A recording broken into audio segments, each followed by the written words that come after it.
In this lecture, we're going to continue our exploration of operators. In the resource section of this lecture, I provide a link to the documentation page for a complete list of assignment operators. Thus far, we've looked at a single assignment operator, which is written with the equals character.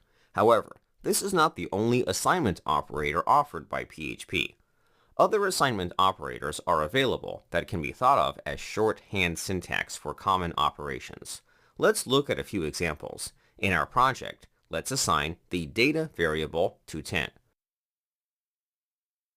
As we know, arithmetic operators allow us to perform mathematical operations from within our script.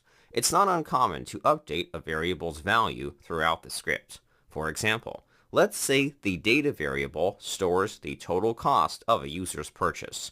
If users remove or add items, the data variable should be updated to reflect those changes.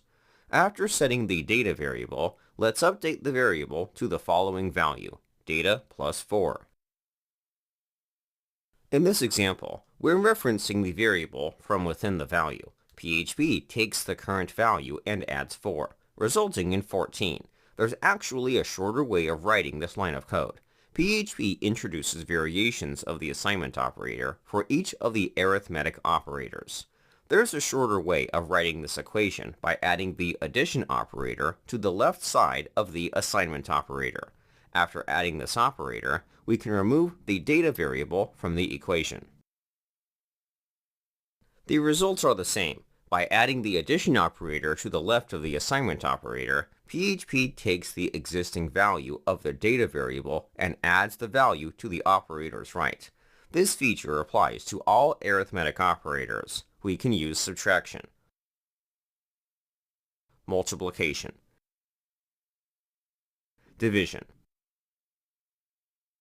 modulo, and finally, exponentiation. These assignment operators can help make your code look more readable. It's up to you if you want to use them. In the next lecture, let's keep exploring other operators offered by PHP.